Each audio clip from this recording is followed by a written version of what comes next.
"Charlotte, has Prince Bradley come back from the palace yet?" In the side yard of the prince's mansion, an anxious Valentina stroked her protruding abdomen and paced back and forth at the door. "How is my grandfather's family doing now? Did he succeed in pleading with His Majesty? My grandfather's family have been wrongfully accused. Please do not worry, Consort Bradley. With the help of Prince Bradley, I'm sure there isn't any need to fret about the affairs of Duke Johnston's mansion," Charlotte the maid shrilled, with a hint of barely discernible viciousness in her eyes. The utter obliteration of Duke Johnston's mansion had begun at the moment the prince decided to take matters into his own hands. "Really?"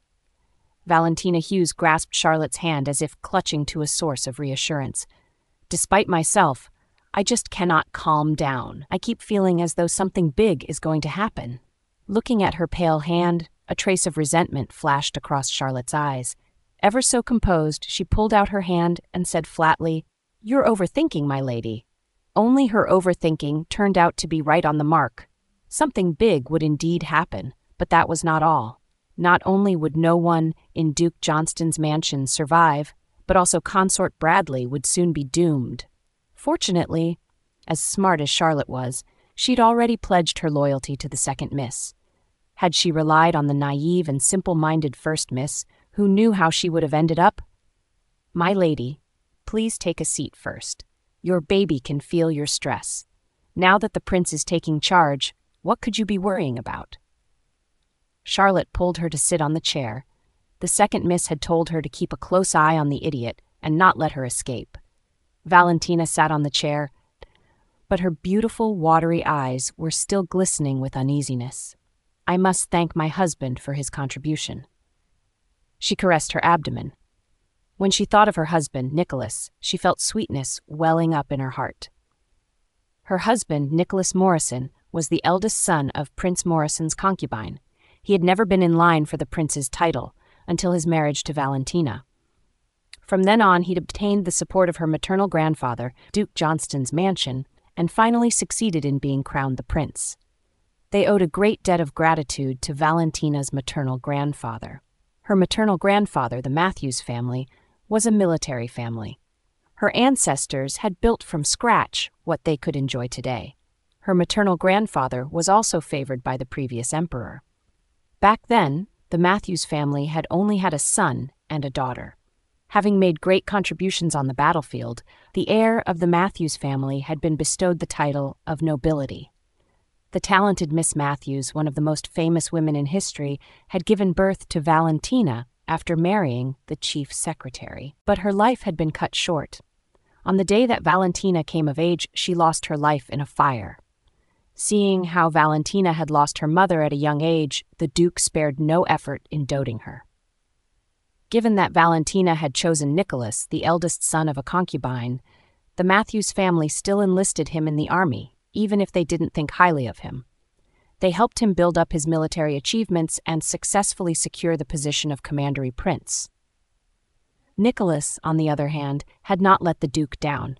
He had always taken good care of his granddaughter. Now that the Matthews family had been framed, it was also Nicholas who went above and beyond, begging for mercy for the Matthews family. Thinking of this, Valentina couldn't help but be moved. "By the way, where is my sister?" Valentina asked.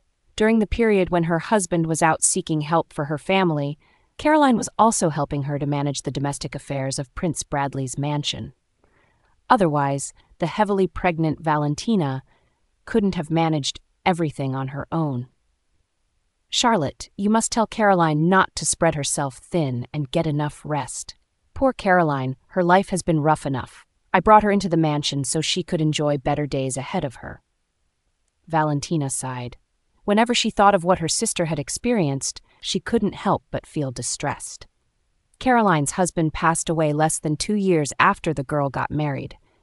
Her mother-in-law and sister-in-law all pushed the blame on her and were bent on cornering her to death. Seeing that she was having a hard time, Valentina took her in and let her stay in Prince Bradley's mansion. As Charlotte listened to Valentina's monologue, the ghost of contempt surfaced on her face. "Oh God, the stupid woman was still worried about all the petty things," she sneered inwardly. Valentina was obtusely oblivious to what was going on. The prince was getting married to second miss in the main hall. She was so stupid, she was beyond salvation. How could the prince, who wanted nothing more than to see the downfall of Duke Johnston's mansion, really plead for Duke Johnston? Only when every last one of them died could be with Caroline. And people from the Duke Johnston's mansion? Oh, at this point, I'm afraid they're already done for, she thought. "Miss, let me in, miss." A familiar voice suddenly sounded outside. A figure rushed into the side yard. She was in a mess and was crying so hard her body racked with sobs. Melanie? Charlotte clearly had not planned to see her. "Hurry, someone, stop her and take her away. How had this bitch got out?" The sentinels outside were about to take action, but were stopped by Valentina. "Hold on, what do you think you are doing?" Standing up, Valentina walked over with her hands on her belly, her face full of astonishment. "Melanie, didn't you go to Duke Johnston's mansion to care for my grandmother? Why are you here? And look at what happened to you." "Miss, run. You have to run." Melanie might have been stopped, but she kept rushing forward and cried, "Get out of here, they're here to kill you." Valentina was aghast. "Melanie, what are you talking about? Who are they?" "Prince Bradley and Miss Caroline." Being dragged out by the guards, Melanie flailed her arms and resisted. She cried and said, "Duke Johnston's mansion is nearing its end. Everyone in the Matthews family has been beheaded, and even the animals have not been spared. The prince had never gone to the palace to plead for mercy. He and Miss Caroline are exchanging nuptial cups as we speak. I overheard them. They would deal with you after the marriage. They will not let you go." She'd finally escaped in order to send the message. Seeing Valentina's blank face, she cried and kowtowed on the ground. Her speech almost incoherent. "Run away now, my lady! Your time is running out, please!" Valentina staggered and held the doorframe, her mind buzzing. What? But how? Her grandfather's family had all died. Impossible. This was absolutely impossible. Hadn't they said that it was just a suspicion? Hadn't they said that there was no evidence? How could the whole family have been executed? Why hadn't her husband saved them? And how could Caroline marry Nicholas? Valentina clutched the doorframe. Her face was pale, and there was a sharp pain in her abdomen. "My lady!" Not far away, Melanie was crying in shock. Valentina looked down at her belly. Her legs were wet, and her light-colored skirt was slowly being dyed red. She finally couldn't hold on any longer. She stumbled and fell to the ground, clutching her stomach. She was in so much pain that she couldn't speak. "My lady, are you all right? Please don't scare me." Melanie finally got rid of the guard's hold. She rushed up to hold Valentina and barked to the maids next to her. "Hurry, the consort is about to give birth. Call the midwife, now." Charlotte did not move. She stared at the blood on Valentina's skirt, and there was even a glint of morbid pleasure in her eyes. Behind her, Eliana and Adeline looked at each other and lowered their heads, pretending they hadn't seen anything. They were in no place to be standing up for anyone. The entire household was now under Caroline's control. Even if they were Valentina's personal maids, they could only survive if they stayed in their place. Melanie was frantic. Valentina, who was in her arms, suddenly widened her eyes and looked at the gate of the courtyard. In marched a group of people, led by Nicholas and Caroline in bright red wedding clothes. Blood drained from Melanie's face as Valentina nailed her eyes to Nicholas's perfect face. The bright red wedding dress had given her the indisputable answer she needed. It was true what Melanie had said. But why? It was all she could do to produce a splutter, her voice hoarse. As though she'd used up all her will, she could not stop her tears from falling. He had clearly promised her that he would plead for mercy for her grandfather and his family. He had clearly promised her that he would definitely save them. He had clearly promised her that he would never take in a concubine for the rest of his life. You, clearly, promised me. The pain of her heart being wrenched was even more severe than the pain in her abdomen. Raising her hand, Valentina grabbed the hem of Nicholas's red royal military uniform, clutching onto it with what was left of her life. But Nicholas was cold, and his eyes even more so. He was no longer as gentle and tender as he used to be. Disgusted, he yanked away the hem of his uniform and let Valentina fall to the ground. If he had been cold before, he was now even more ruthless. Beside her, Caroline stepped forward with a smile, a hint of complacency in her eyes. "My darling sister, are you all right?" Valentina stared at Caroline's face, on which her smug smirk hung, and then the red wedding dress on her body. All of them stung her eyes. Valentina didn't understand anything, nor could she have anticipated this. Caroline had repaid her sincerity with the grandest betrayal of all. "You still don't understand, do you? The prince has never loved you. I have always been the only one in his heart." Caroline's smile was oh so gentle, but the same couldn't be said of her words that were stabbing at Valentina's heart. "I have always been the only one he wanted to marry. If it weren't for the support of your grandfather's family, the prince wouldn't have had to force himself to marry you and put on a show with you. Now that his foundation is stable and the new emperor thinks highly of him, you and your grandfather's family have outlived your usefulness. It's time for you to get out of the picture." Hearing this, Valentina looked at Nicholas, her mouth agape in disbelief, as realization smacked her in the face. He had been putting on a show from the very beginning. No wonder he'd refused to plead on behalf of Duke Johnston's mansion. He didn't need them anymore. "Judging from your looks, this is your first time hearing it, is it not, Valentina?" Covering her mouth, Caroline said with a triumphant smile, "The evidence of the crime of Duke Johnston's mansion was found by our prince himself. Duke Johnston's power posed a threat to the new emperor. The prince has made a great contribution by eradicating a future rebellion. We owe you and your grandfather a thank you. You helped the prince to get what he wanted. The prince and I will commit your great kindness to our memories. We will be eternally grateful to you." Caroline, Nicholas. Valentina spat out a mouthful of blood and stared at the two people in front of him. Her hatred bordered on revulsion. She hated them for being cold-blooded, but even more so, she hated herself for being blindsided by the pair of ingrates. More and more blood was flowing from between her legs, and a wave of numbness spread through her abdomen. She slumped to the ground, cold sweat beading on her forehead. "My baby? My lady." Sobbing, Melanie rushed to support her. Seeing the pool of crimson blood on the ground, she groveled at Nicholas's feet and begged, "Prince, please save my lady. She is pregnant with your child, your own flesh and blood. Get lost." Nicholas thrust his foot into her chest, the impact of which made her sputter out blood and cracked her ribs. "My child?" He looked at Valentina with disgust and sneered, "This wench doesn't deserve to give birth to my child, guards!" No sooner had he given the order than a guard immediately came over with a bowl of black medicinal-smelling juice. Nicholas's face contorted with rage. "Force it down her throat!" "My lady!" Melanie cried and finally fainted. The guard stepped forward, as did Charlotte, leading Eliana and Adeline to firmly restrain Valentina. "No." Valentina struggled. "I won't. Drink." But her chin had been locked in place, and the bitter medicine with a strong, fishy smell was poured into her throat and slipped into her abdomen little by little. Seeing that the bowl was empty, they released their hold on her, leaving Valentina to lie on the ground like a dead fish, helpless and desperate. Soon, more and more blood flowed from her lower body. The fetus seemed to have lost all signs of life as it gradually slipped out of her body. Her eyes were wide open, but there were no tears in them, only the color of blood.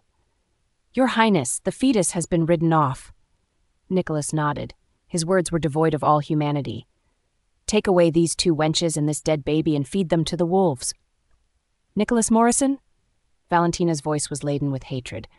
"I swear in the name of God, you will die a terrible death. I won't let you off in life or death." "You wench!" Nicholas was about to raise his hand against her when Caroline stopped him. She said softly, "Darling, why don't you leave her to me? I'll talk to her before sending her on her way." Nicholas nodded, kissed her on the cheek, and then left. As soon as his back disappeared at the door, Caroline turned around and looked at Valentina. "My dear sister, worry not. We will live longer than you. We will be waiting for you to come back and haunt us." She leaned over, an evil smile playing on her lips. "By the way, there is one more thing I almost forgot to tell you. Our beloved father, the Prime Minister, played a huge role in the execution of Duke Johnston's mansion. Without his help, the prince would not have succeeded so smoothly. If you ever returned from beyond, remember to first pay him a visit. Father." It turned out that their father had also been involved. Valentina smiled bitterly, her heart mangled beyond recognition. These were the people she'd respected, loved, and cared for. It was as ridiculous as it was harrowing. Why? She snarled, demanding an explanation. Why had they treated her like this? She had never done anything wrong. Why were these people so cruel to her? You still have the temerity to ask why. Caroline's face became ferocious. If your mother hadn't relied on your grandfather's stature to steal my father's love and steal my mother's position as the legal wife, would I have become the daughter of a concubine? You also used your social standing as the daughter of the main wife to marry Nicholas and take away my beloved man. It was you who took away my position as the consort. I'd been with him before you even met him, and we even had a child. If it weren't for your higher social standing, why would Nicholas and I have killed our own child and pretended that we didn't know each other? It was all so that we could deceive you and eliminate Duke Johnston's mansion. Your mother died a good death. The inferno swallowed her whole. You also lost your memory because of the fire. You turned into an idiot, trusted my mother and me, and became our pawn until today. If you really have the guts to know why everything happened, it's all because of your stupidity.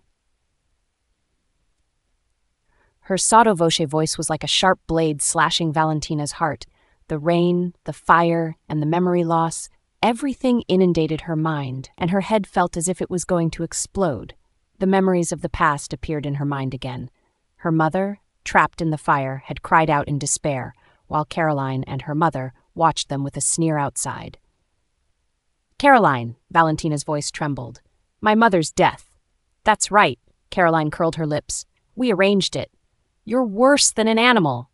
Valentina roared heart-wrenchingly as despair drowned her. How could she have been so stupid to recognize Caroline's mother, who'd killed her own mother, as hers and be so kind to them? I'm going to kill you!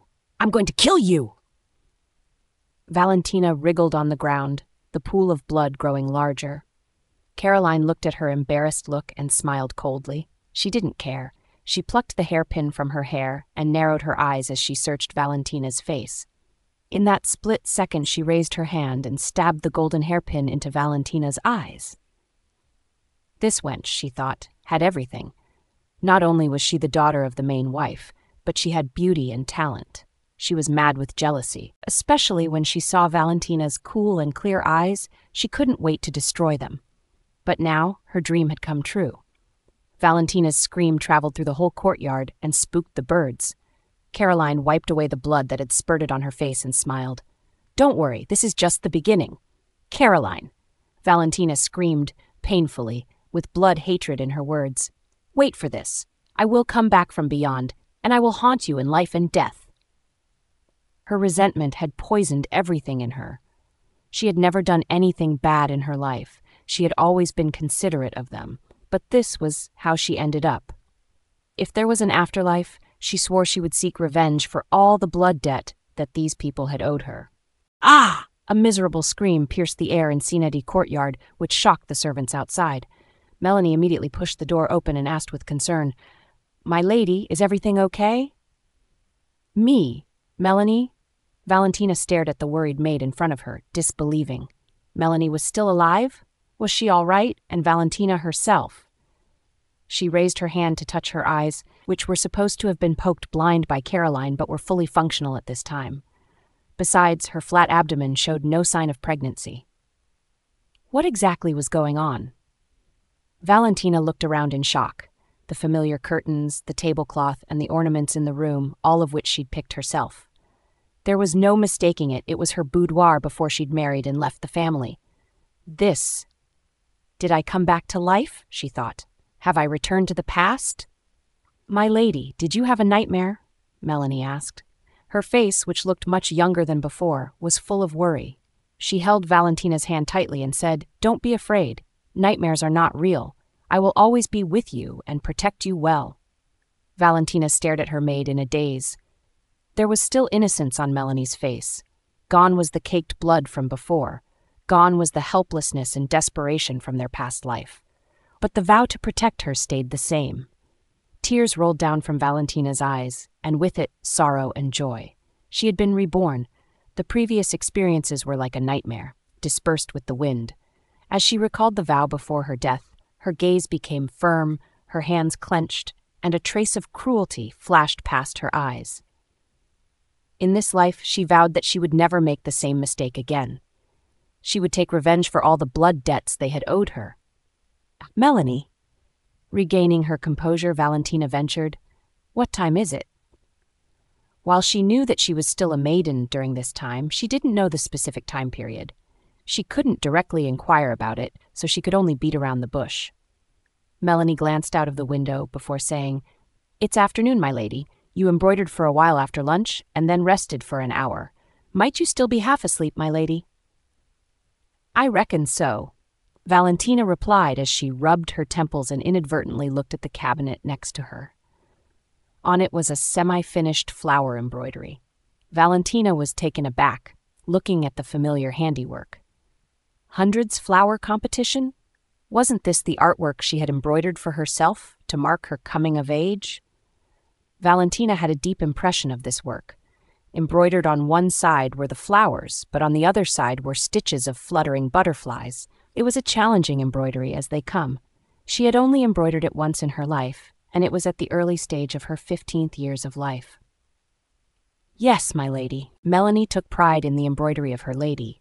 She enthused, "My lady, you are nothing if not amazing. You finished almost half of the embroidery in such a short time. I believe that when the time comes, you will be able to show off your talents and amaze everyone." Amaze everyone. As Valentina's eyes gradually became dimmed, the memory of her previous life came crashing into her mind. It was exactly this artwork that had catapulted her to fame in the entire capital city. Unfortunately, it was not a good kind of fame. The townspeople hurled criticism at her and dragged her name through the mud. The wheel of fate in her previous life had begun to change its course at the moment this embroidery was revealed. Valentina got up and held the embroidery in her hand. She couldn't help but feel emotional. Her embroidery was exceptionally perfect, but it had become dirty and repulsive when it was revealed at her coming-of-age ceremony. It had even brought on an accident. In the fire, her mother was burned to death, and she was injured and lost her memory. They made use of her amnesia and deceived her into recognizing Madame Powell, a low-class concubine, as her own mother. That was the beginning of a tragedy that had heralded the end of her short-lived life. But now she was reborn before her 15th birthday. Her mother was still alive, and her reputation had not been destroyed. There was still time to change everything. From the looks of it, the heavens had treated her well. Perhaps it was because the heavens pitied her that she was given a second chance to take revenge. Caroline, Nicholas, Monica, and those who had betrayed her.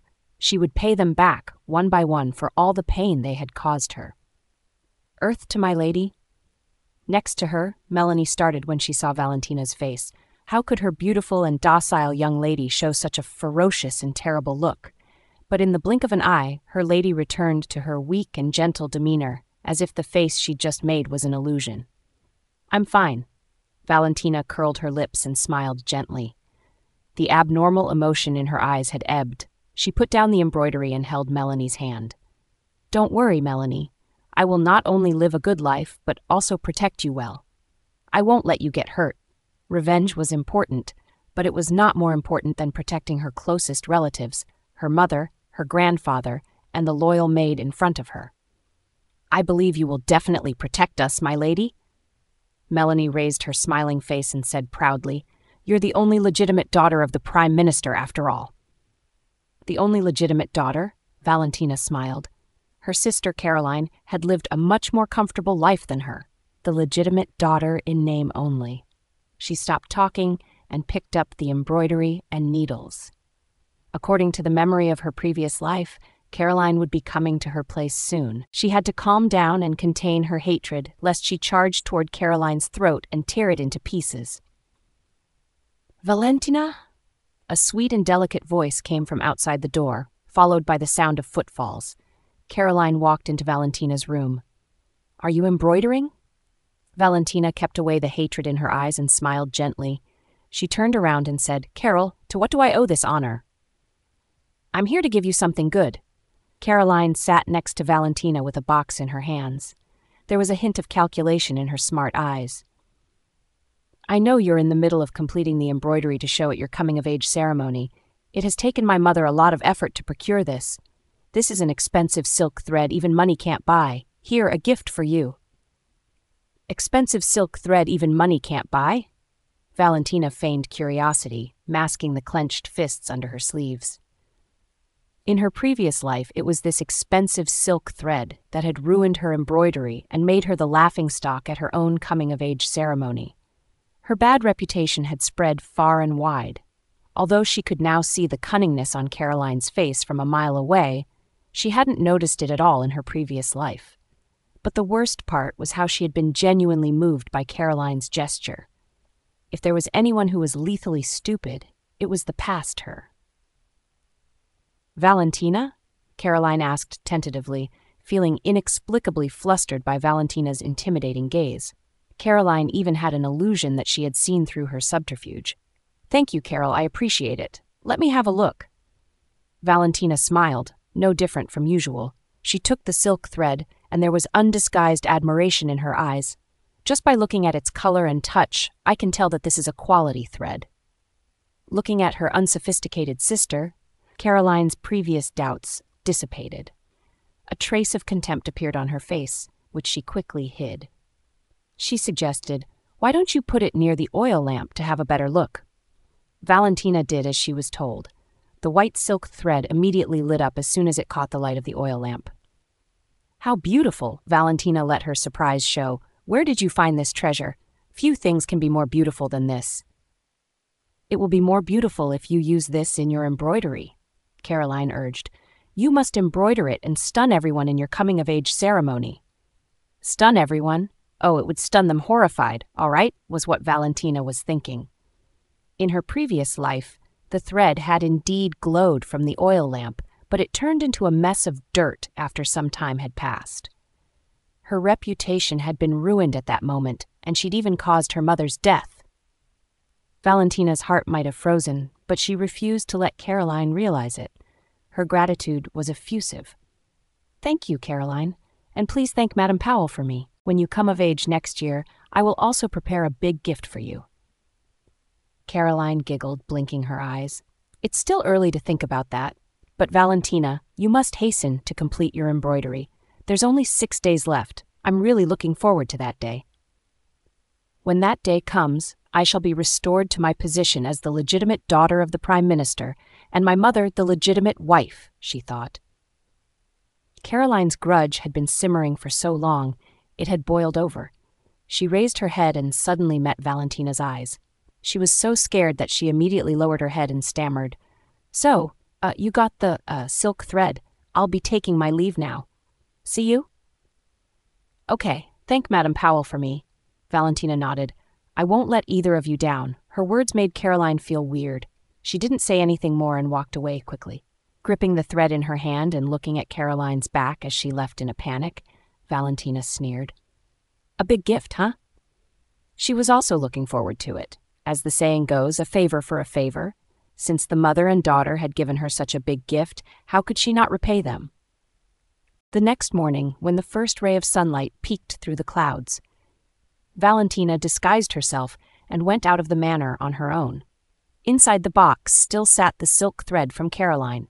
She held it in her hand and walked straight to Splendid House. Splendid House was the best embroidery pavilion in Kinlesi country, with branches all over the country and here in the capital city. Splendid House was the headquarters.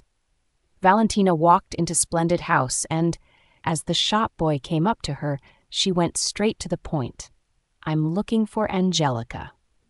Angelica was the best embroidery lady in Splendid House, and it was said that she was also the master behind Splendid House. Valentina did not care about her identity, but she knew that she might be able to find out the problem with her embroidery and help her solve it. Hello, miss. I wonder if you're here to commission Angelica to embroider? Do you have an invitation? The shop boy explained respectfully, Angelica has a lot of embroidery work on her plate. You'll need to make an appointment in advance and bring an invitation if you wish to see her. I don't have an invitation, Valentina said. Give this to Angelica and tell her that I'm waiting for her here. With this, Valentina handed him a delicate embroidered handkerchief. He took a look and didn't think much about it. He had seen way too many people who demanded to see Angelica in various ways. What seems to be the matter? The store owner came, took the handkerchief, looked at it, and revealed a glimpse of amazement in his eyes. He wasted no time in showing his respect. "Please wait a moment, young lady." He then trotted into a room with the handkerchief in his hand. The shop boy also began to look serious, as if saying, "Now this is unexpected." Valentina, on the other hand, looked calm and unruffled. As a businessman, the store owner could naturally appraise the value of the handkerchief. Soon he came out and opened the curtain. "Young lady, please." Valentina followed him as they bypassed the back hall and into a wing room. Sitting inside was a delicate and pretty woman, holding Valentina's handkerchief in her hand. "Miss, did you embroider this handkerchief?" Seeing Valentina, the woman raised her head and asked seriously. "Yes, I did." Valentina nodded. "Why, please come in." The woman smiled a decorous smile, stood up and introduced herself. "I'm Angelica. Please have a seat." Valentina walked in just as Angelica poured her a cup of tea. She thanked her. The store owner left and closed the door behind him. Reaching for the cup, Valentina took a sip, the taste of which impressed her. She had drunk this tea in her previous life. It was a gift from the emperor when Nicholas had won a great victory and was conferred the title of prince. This tea originated from Snow Mountain and was synonymous with rare and precious. She did not expect that a mere embroideress in splendid house would have actually used it to entertain guests. Sighing with satisfaction, Valentina savored the tea and described, "The zesty fragrance spreads all over my mouth. This is one fine, mellow tea with detoxifying properties. It's no surprise that this is the king of teas from Snow Mountain." Angelica smiled in response, her eyes glinting. "Young lady, you took the words right out of my mouth. While I've had the privilege of tasting it, I must say I don't know much about it." Valentina smiled and returned to the main topic. "I came because I have something important to ask you. I wish to find the answer from you, Miss Angelica." With this, she did not wait for Angelica to refuse and opened the box directly, revealing the silk thread. "Miss Angelica is a top-level embroideress with rich experience, and I believe you must have a deep understanding of the silk thread. I happen to have a roll of silk here, with which I need your help to find out if there's anything wrong." When it came to threads, interest surfaced in her eyes. Angelica took the threads and studied them carefully. She raised her eyebrows, lit the oil lamp, and drew the threads closer. Sure enough, there was a hint of understanding in her eyes. "This is a rare phoenix-tailed thread. When you place it near an oil lamp, it glows colorfully and brilliantly. It's just a pity that—" "That?" Valentina prompted. "This particular thread has been soaked in a potion and is almost destroyed," said Angelica regretfully. "Who on earth did this? How could they destroy such a gift given to us by Mother Nature? This is nothing short of blasphemy to the phoenix-tailed thread. In less than 7 days, all kinds of issues will show themselves. Once it comes close to the oil lamp, it turns filthy." Valentina pursed her lips. "May I ask if you have any way to salvage this thread?" she asked to Angelica's surprise. "Salvage? Why? Pray tell?" "Since you've been made aware that this is a faulty thread, then you know better than to salvage something that might harm lives." "If only I had options." Valentina smiled bitterly. "But I have none. I have no other choice but to salvage it and use it." Angelica stared at Valentina and seemed to have guessed that the latter had been trapped in the labyrinth of domestic intrigue that was distinctive to the young ladies of every wealthy family. After a long while, she said, "I can help you restore this thread to its original state, but you have to promise me one thing." "What is it?" "I haven't thought about it yet. I may mention it at any time in the future," said Angelica. "But of course, it will be something within your ability, and it won't violate the laws of heaven." Valentina fell silent. She disliked being the passive party in this, but the preparation for the ceremony was important to her. After struggling for a while, she nodded. "We have a deal." What she needed to do most now was to protect her family as well as take revenge. It did not violate the laws of heaven, which meant that she would not hurt her family. There was nothing else to weigh on her conscience. What's more, She had an inexplicable intuition that Angelica the embroideress was a trustworthy character. "Well then, that settles it," Angelica smiled. "You are to pick up the silk thread at this time tomorrow. I'll handle it for you." "I can't thank you enough." Angelica then called someone to see Valentina off. Valentina's figure had barely disappeared when a tall figure appeared in the wing room. "Master!" At the sight of the person coming, Angelica lowered her head respectfully. The man sat in the seat where Valentina had sat before and examined the teacup she had drunk from, lost in thought. "Master, this tea is a tribute tea from the northern region. In the whole world, except for the Emperor, you are the only one who has tasted it." Angelica voiced her bewilderment. "But the lady from before claimed to have drunk it once. Do you think what she said is true? Your guess is as good as mine. But—" The man smiled, and there was a deep meaning in his eyes. "This is interesting. Master, look at this embroidered handkerchief. This is more interesting, in my humble opinion." She presented to him Valentina's handkerchief. The man accepted it and saw that it was a double-sided embroidery. Other people's double-sided embroidery could only show 2 or 3 different kinds of embroidery at most, but this one was strange. The flowers were blooming and butterflies were flapping their wings. Different angles produced different sceneries. "How's the embroidery technique compared to yours?"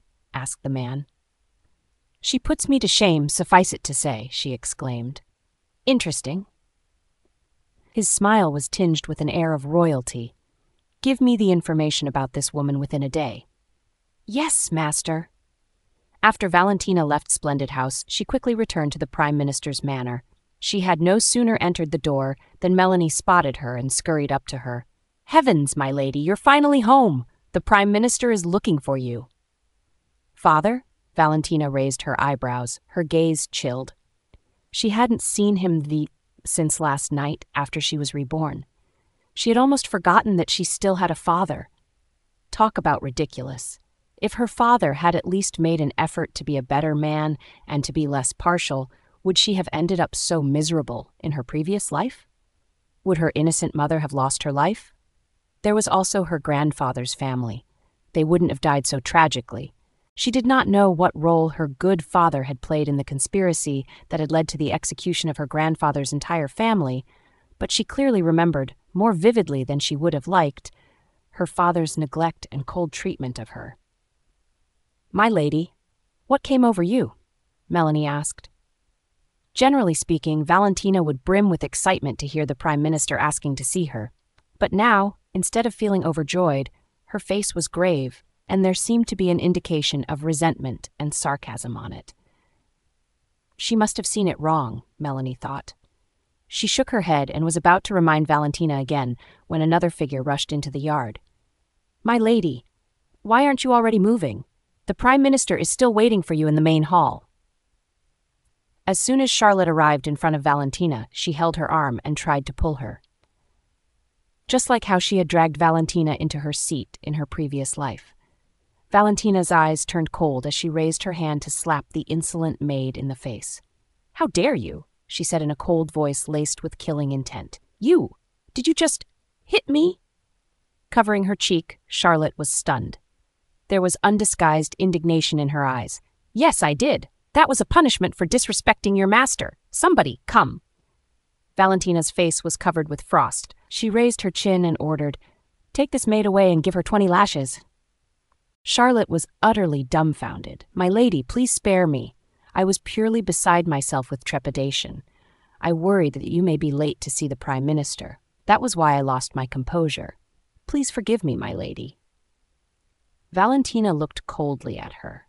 Thinking of how she, Eliana, and Adeline had joined hands with Caroline to put her in harm's way, she couldn't stop the hatred in her heart from getting to her. "Did I tell you to stand there? No, I told you to take her away." "But—" The servant looked at Valentina with hesitation.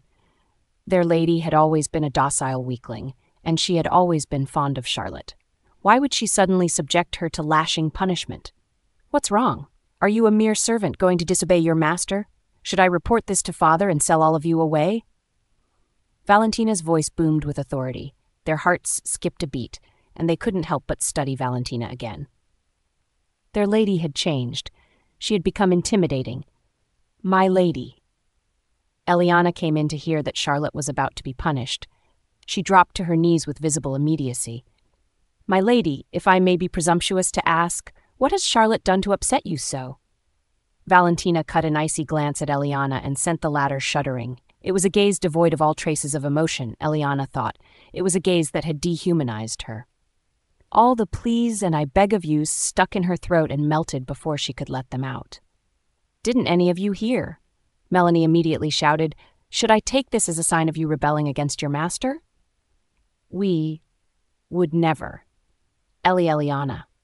An acute panic besieged Charlotte when she realized that Valentina was being serious. "Eliana, please say something for me." Like a subservient maid, Eliana stood behind Valentina and said, "Charlotte, you've angered my lady, so you should plead with her. I am just a servant at my lady's disposal." "Begin the punishment," Valentina ordered, without waiting for Charlotte to beg for mercy. The rest of the servants were in no place to voice their dissent if they had any. They only needed to stay within their role and execute their master's orders. Valentina might not be the most favored daughter, but her mother was the lady of the Prime Minister's manor, and that made her a legitimate young lady. "Please spare my life, my lady. I know I was wrong." Charlotte was unrelenting. "Please forgive me, my lady. I will learn from my mistake. I will never repeat this again." Valentina watched dispassionately as Charlotte blacked out from the 30 lashes. She ordered a servant to throw her into the woodshed and walked toward the main hall with Melanie.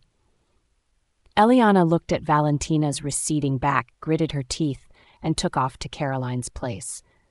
Valentina was behaving oddly out of character, and she had to tell Caroline this. Valentina had no sooner entered the hall than she saw her father and Madame Powell in their seats. She stepped forward and bowed to them. "Greetings, father."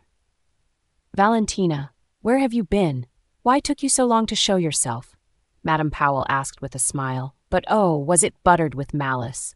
Valentina returned a sweet smile at Madame Powell before replying to the Prime Minister.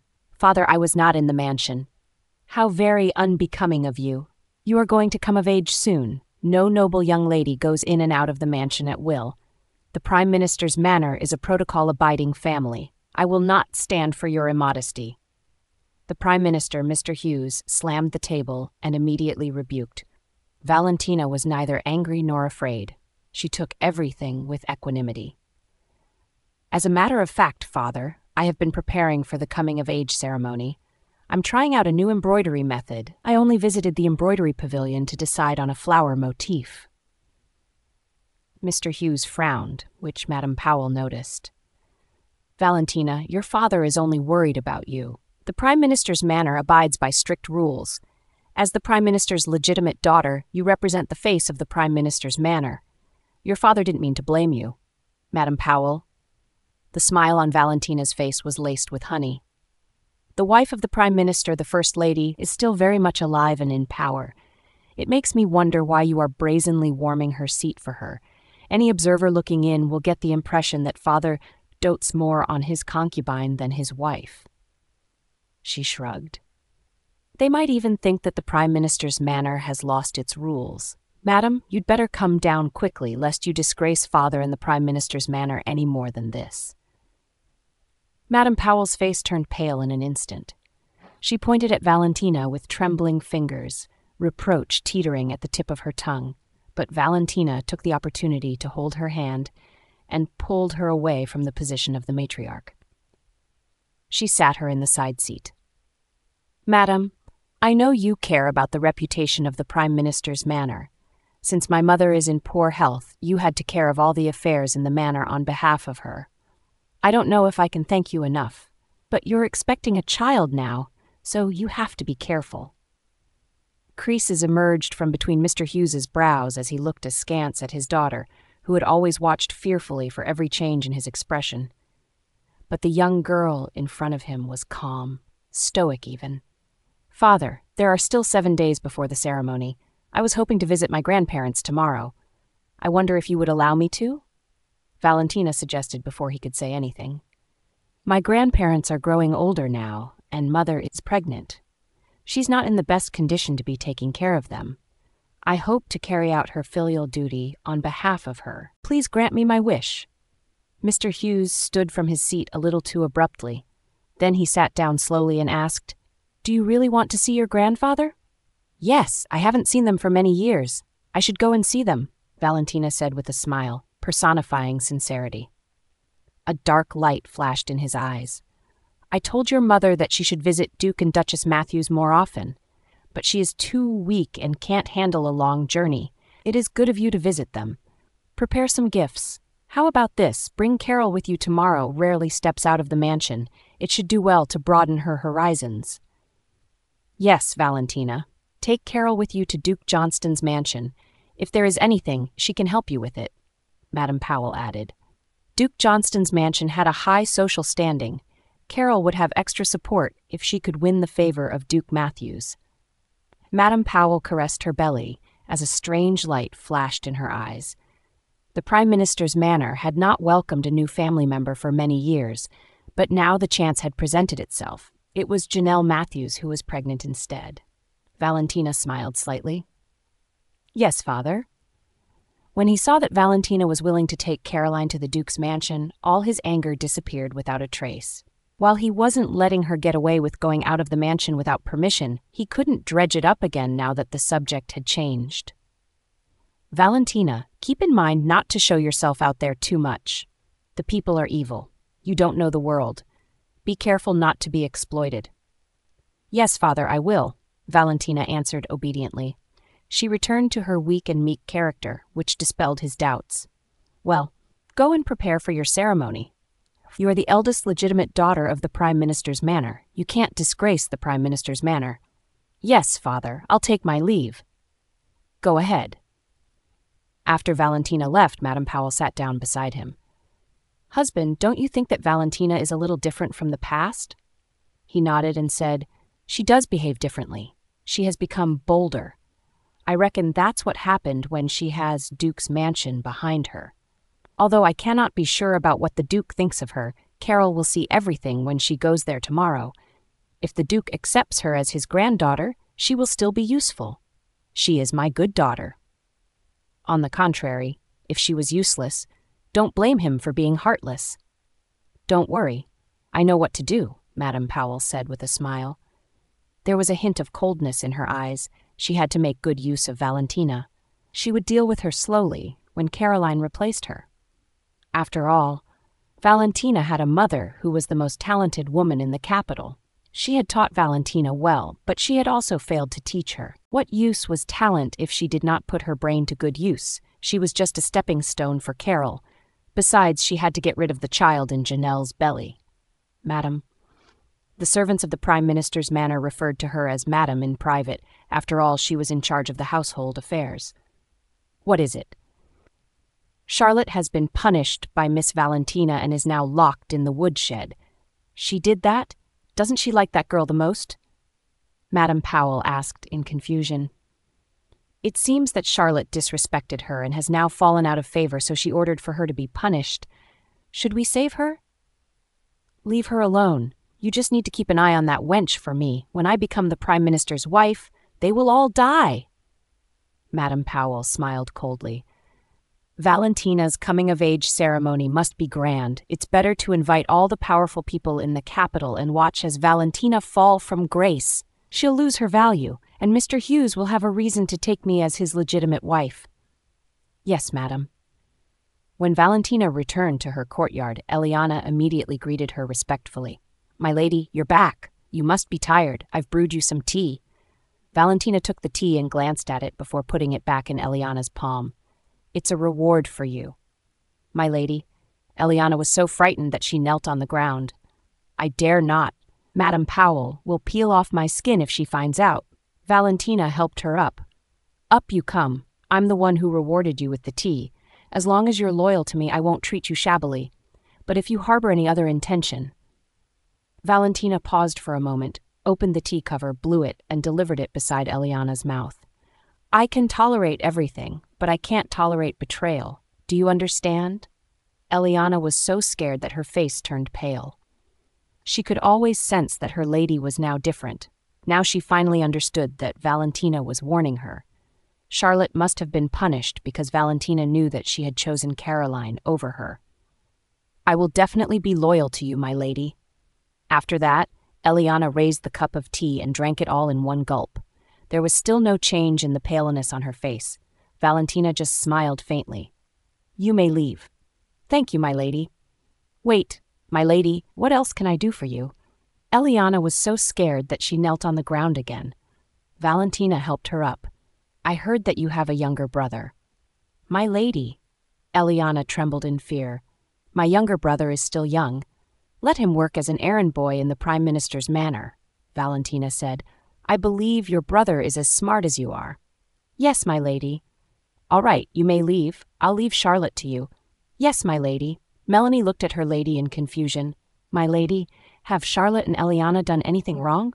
Valentina held Melanie's hand and said, "Silly girl, you're my personal maid. You're in charge of all the personal maids in this yard, which gives you the authority to punish them or reward them however you see fit. Show them your status as my personal maid. If someone picks on you, return the indignity twofold. If anything happens, I'll take responsibility for it." Melanie nodded foolishly. "Yes, my lady, I won't let you down. Well, go and get ready.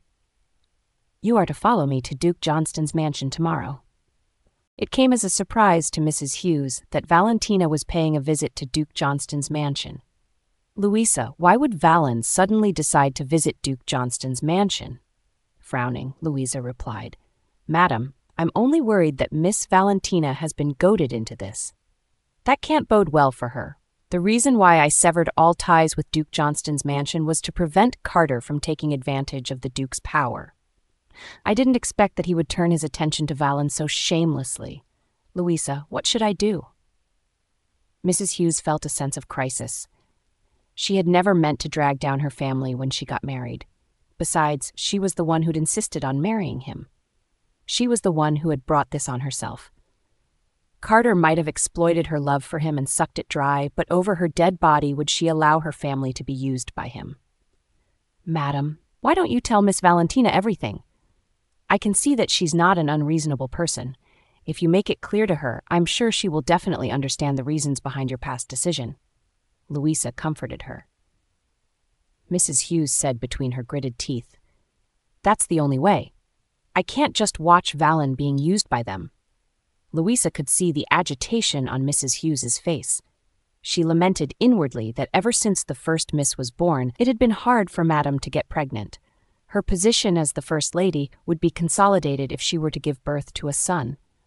She should not have severed all ties with Duke Johnston's mansions at this critical moment. On the contrary, she should have used the power of the Duke to ensure that the young master would be born safely.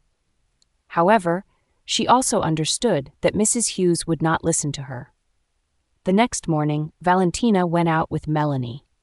Addressed to the Nines, Caroline was already waiting for them at the door. Valentina took a look at herself and could see that Caroline has upstaged her. Valentina didn't reveal her thought. "Caroline." "Valentina, father asked me to come with you to your grandfather's house. I have never been to your grandfather's house. Is he a strict man?" As soon as they got on the carriage, Caroline scooted close to Valentina and kept chirping. With her enthusiasm, any outsiders would mistake Duke Matthews for Caroline's grandfather instead. Valentina had a good upbringing and character. She just looked at Caroline with a quiet smile on her face and let her question hang. Feeling the weight of Valentina's gaze, Caroline felt discomfort crawling all over her skin. "That reminds me. I heard that you sentenced Charlotte to flogging, Valentina. What rule did she transgress?" "Not knowing her place." Nonchalantly, Valentina smoothed out the wrinkles on her sleeves. "Not knowing her place?" Caroline pretended to be innocent and ignorant. "Is that a crime grave enough to warrant a punishment that had almost cost her her life?" Valentina paused, then talked over her. "It has always been taboo for the servants to overstep their boundaries. If we don't punish them severely, people will think that the master of the Prime Minister's manor is easy to bully. Think about it. Even a servant can walk all over their master. Only the common families and those without rules will tolerate such a thing." Caroline's expression shifted, but soon a smile eclipsed her displeasure. "Then she must be punished indeed. You haven't told me about Duke Matthews." What does the Duke's mansion look like? Is it more luxurious than the Prime Minister's mansion? Grandfather and grandmother, are they kind people? Is Weston easy to get along with? In response to each of Caroline's questions, Valentina only gave a faint smile. As obvious as Caroline was, she was still engrossed in the excitement. She kept lifting the curtain and peering out, all worked up, taking in the busy street outside. "Miss Valentina, Miss Caroline, we've arrived at Duke Johnston's mansion." Valentina responded with a hum. Melanie quickly lifted the curtain and helped her lady get off the carriage when Caroline pushed Valentina away and jumped out of the carriage. Valentina didn't mind it. She just got out of the carriage, calmly. Since she had sent a letter detailing her visit beforehand, someone had been posted at the Duke's mansion early this morning. Valentina looked at the noble lady. She was the current Duchess, Priscilla Saunders, her uncle's wife. Valentina's eyes reddened as she called out, "Aunt Priscilla, my good girl, you're finally here to see us. Don't just stand at the door. Come in. You're all father and mother have been talking about." "Aunt Priscilla." Caroline squeezed her way toward them and took Priscilla's arm. Priscilla frowned slightly and looked at Valentina. "Valen, this is my younger sister, the daughter of Madame Powell." Valentina introduced her with a smile. "She rarely has a chance to go on a trip, so father asked me to take her out for one." "Valentina and I are attached at the hips. I'm her favorite sister. She brought me here. Aunt, hold my hands. Watch your steps." Priscilla shook off Caroline's hand and said, "I don't believe we're familiar enough for you to address me as Aunt. I prefer Duchess Hughes." Caroline winced in embarrassment, wringing her dress. Despite her displeasure, she endured it when she thought of the Duchess's identity. Looking at the back of Valentina, leaving with Priscilla, she gritted her teeth but pretended not to care about it and chased after them. "Wait for me." Out of the corner of her eye, Priscilla saw Caroline, who had caught up with them. She pinched Valentina's arm and whispered, "This sister of yours is not going to be easy to deal with." Valentina smiled faintly, as if saying, "I know." Priscilla suddenly understood that Janelle's daughter was not as rigid as Janelle. "Let's go. I'll take you to see your grandparents." In the main hall, the former Duke Matthews took a sip of tea from time to time and kept glancing at the door. His wife also kept looking at the door. Valentina had never stepped foot in the mansion, but she took the initiative to drop by today. The two were very excited. "Father, Mother, don't worry. Priscilla has gone to receive her. You'll see her soon," Duke Matthews said with a smile. The former Duke Matthews took a sip of tea and said, "Yes, we ought to stay calm." "Oh, speak for yourself." The former Duchess Matthews glared at her husband. The old Duke smiled awkwardly and kept glancing out of the door when he finally spotted a pale green figure. He stood up excitedly but quickly sat down. He couldn't lose his dignity in front of the younger generation. "Father, Mother, look who's here." Priscilla came in quickly. Valentina slowly walked into the hall and looked at the two energetic elders sitting in the main seat. The past memory came back to her. She, having been bewitched by Carter and Madame Powell, had stepped foot in the Duke's mansion, seeking help for her husband, Nicholas. In the end, they had been framed by these two heartless people, and their entire family had been killed. "Grandfather, grandmother, I am here to pay my belated respects to you." Valentina walked up to Old Duke and Old Duchess and knelt down respectfully. There were all kinds of messages in her kneeling, one of which carried her guilt. If it weren't for her in her previous life, Duke Johnston's mansion wouldn't have ended up in such a miserable state. "Good girl, get up, get up." The old Duchess quickly helped Valentina up. "Girl, as long as you come to see us, all is well." "Yes, that's all we can ever wish for."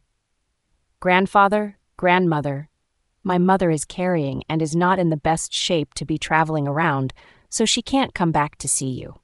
I hope you can forgive her," Valentina said softly. She didn't understand why her mother would prohibit her from going to Duke Johnston's mansion. Even if her mother visited them, she would return to the Prime Minister's mansion very soon. After what had happened in her previous life, she finally understood that her mother had been protecting Duke Johnston's mansion in her own way, and all Valentina had done was undo it all. "Silly child, how can we not know her difficulties? How is your mother?" The old Duchess naturally paid attention to the situation in Prime Minister's manor. They were overjoyed that their daughter was pregnant. They hoped that she could give birth to a son so that her position in the manor would be consolidated. "Grandfather, grandmother, uncle, aunt, I pay my respects to you." Seeing that everyone had ignored her, Caroline was rankled. She, who was the heart of the Prime Minister's manor, was not going to put up with this. The old Duchess grimaced at Caroline. "Whose child is this? How very ill-mannered of you, to think that you felt entitled enough to interrupt an ongoing conversation." Caroline's face turned pale, especially when she saw the dignified old Duke, whose eyes were narrowed with simmering rage. She trembled with fear.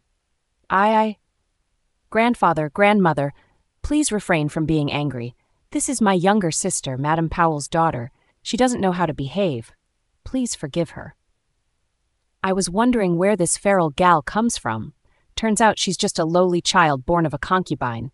That explains her ill manner," the old Duchess scolded. She was the old Duke's only wife, and there were no concubines in the manor, nor were there any concubines' children. Furthermore, there were few things she hated more than concubines, one of whom was Carter's. Caroline's eyes turned red from the old Duchess's words. In the Prime Minister's manor, given that Madame Powell was in charge of the household affairs, her treatment was better than that of Valentina, the legitimate daughter. And now she, the golden child of the Prime Minister's manor, was regarded as a feral gal by the old Duchess, and her eyes turned red in an instant. "How preposterous!" Priscilla immediately scolded her when she was about to cry. "Sure enough, you were born by a concubine. You know nothing about etiquette. What kind of place do you think this is? It's not a place where you can disregard protocols." Caroline had never been insulted like this. She covered her mouth and ran out. She could no longer care about what Madame Powell had told her. She practically fled from the manor. As soon as Caroline the outsider left, Valentina immediately loosened up. "Grandfather, grandmother, mother has been keeping you in her thoughts and prayers. It's not that she has no intention to come back, but she can't. Please forgive her." "Silly child, we all know." The old Duchess caressed Valentina's head. "She's my daughter. How can we not know what she's thinking?" The old Duke snorted. "Carter is such a heartless bastard. I kept telling Janelle that he's not a good man, but she never listened." "Old man," the old Duchess scolded harshly, after which he shut his mouth and spoke again. "Come, Valen, this is from me. You're about to get come of age. This is a gift from me as your grandfather." "Thank you, grandfather. And this is from your grandmother. In the future, drop by the Duke's mansion more often to see us." "Thank you, grandmother, I will." "Here, uncle has also prepared a gift for you. My eldest niece has finally grown up." "Thank you, uncle. Aunt didn't prepare anything valuable." "This, my mother gave it to me when I came of age. Now I'll give it to you." "Aunt, how can I accept this?" "Accept it. It represents my endearment of you." "Thank you, Aunt." Valentina asked Melanie to keep all the things well, and then she explained her purpose. "The purpose of my being here is because I hope to seek wiser opinions." The old Duke and Duchess exchanged glances. "Speak." "I hope that grandfather and grandmother will refrain from attending my coming-of-age ceremony. Do not believe anything you hear about me and mother." The old Duke and Duchess looked at Valentina in confusion. They did not understand what she was trying to do. Valentina smiled faintly and said, "Please fulfill this wish of mine. On that day, the Prime Minister's manor will be in chaos. Both of you are no longer young. I do not want to see you embroiled in it. But don't worry, I will protect myself and mother." Looking at Valentina's firm eyes, the old Duke patted his wife's hand and said, "Valen is a girl with a mind of her own. Let's listen to her. Since she said that we should not go, then we won't go. But we still have to send someone as a proxy. Weston will be back in 2 days. Why don't we let him go on behalf of us?" Priscilla suggested. "Young people must have a common interest." "Okay, that's settled." Sobbing, Caroline scuttled out of the mansion and left in the Prime Minister's carriage, which did not come back even when Valentina was about to depart home. It just goes to further prove that she's a lowly thing. How unbecoming of her. Duchess Matthews spat, ordering the butler to prepare a carriage to send Valentina home. "Valen, if you ever feel like you've been wronged, just come back. The Matthews family may not be rich and powerful, but we can very well support you and your mother. If anyone dares to bully the two of you, Duke Johnston's mansion will be the first to object to it." "Thank you, Aunt. I know." Valentina nodded cautiously and got on the carriage with the help of Melanie. "Butler, make sure you see Miss Valentina walk into the Prime Minister's mansion." Duke Matthews still felt worried and ordered, "Yes, master." Looking at the carriage leaving, Duchess Matthews frowned. Her eldest niece might not be happy in the Hughes family, and then there was her sister-in-law, Janelle. Duchess Matthews knew what kind of person Mr. Hughes was. Janelle, however, had not realized back then that looks can be deceiving. One wrong step, and she was on the route of ruination. "Priscilla, what's wrong?" "Darling, I'm worried about Valen," she sighed. "That girl really makes my heart ache for her." Duke Matthews sighed and said, "It's not for us to intervene in the affairs of her family, but you're there to watch over her. My sister only has one daughter, but she herself is too conflict-aversive for her own good. I fear she would only keep everything to herself. Don't worry, I'll watch over her as best as I can." Caroline returned to the mansion. As soon as Madame Powell saw her daughter's tear-streaked face, she gritted her teeth and was outraged at the impertinent Valentina who dared to make her beloved daughter cry. "Carol, did Valentina do this to you?" Madame Powell asked firmly, ignoring Mrs. Hughes's sullen face. Caroline sobbed. "She's gone too far. She said that I was a lowly thing born by a concubine and that it was very unbecoming of me." "How dare her?"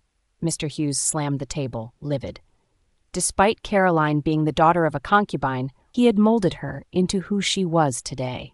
How could he allow her to be insulted in this way? He glared at Janelle and groaned. "Look at your good daughter. She had the temerity to degrade her sister. Who does she think she is?" Janelle cleared her throat, her pale cheeks slowly reddening from her anger. "Sir, Valen will never say something like that." "Mother, do you mean to say that it was I who slandered Valentina?" Caroline whimpered. "I know that my blood mother is just a concubine, but I am also father's daughter. How could she say that I am a lowly thing? What does that make of my father?" Janelle was so furious that her heart and lungs throbbed in pain. She held her belly with her hands, willing herself to calm down. Valen's life would be very difficult in the future if she didn't have a brother to back her up. Therefore, Janelle had been very careful during this period of time and had paid more attention to her diet lest people tried to harm her baby. But Caroline's allegation of Valentina had undone it all. "She brought shame to my name." Mr. Hughes felt a lump of anger stuck in his throat. Caroline was Valentina's younger sister, but that clearly hadn't deterred Valentina from debasing her. That pathetic excuse for a daughter. I will punish her when she comes back. Janelle's face turned pale from further rage. She looked at Caroline coldly. "Tell me, why would your sister do this to you?" Caroline rubbed her eyes and said, "Father, it all happened when Valentina couldn't bear to see her aunt be nice to me, so she ridiculed me and even mocked me. I have always respected her. It is baffling why she'd have treated me like this." "Caroline, Duke Johnston's mansion has nothing to do with you. Your grandmother is Madame Shaw, and your aunt is Consort Powell. My parents and sister-in-law will never fancy a concubine's daughter. What are you trying to gain from slandering Valentina, the daughter of a legitimate wife?" As conflict-aversive as Janelle was, this weak woman would show her tough side whenever it came to her daughter. Mr. Hughes grunted. "Is this the good daughter you raised?" "Mr. Hughes, Miss Valentina is back. The one who sent her back is the butler of the Duke's mansion." The butler came to report in a hurry. When he heard that it was the butler of the Duke's mansion who'd sent Valentina back, a faint light flashed in his eyes. He slowly sat down and said, "Tell her to come to see me." "Yes, master. Greetings, Father, Mother." Valentina came in and greeted them first things first. Then she looked at Caroline, made a show of patting her chest, and breathed a sigh of relief. "Caroline, thank the heavens you've made it home. I heard that you left Duke Johnston's mansion all by yourself. I cannot tell you how worried I was. Grandmother has always been so strict when she talks. She just finds it intolerable when the younger generation sobs and whines in front of her. When you cried in front of grandmother, I was worried that you would affect her mood, so I might have been a little too harsh with my words. Don't take it to heart." Valentina explained the matter clearly in a few sentences, forcing Mr. Hughes to swallow the ball of anger in his throat. He was all too aware of the rules of Duke Johnston's mansion, one of which stated that all of his children were not allowed to take concubines unless the legal wife failed to bear a son. Only when a man reached the age of 30 could they take concubines.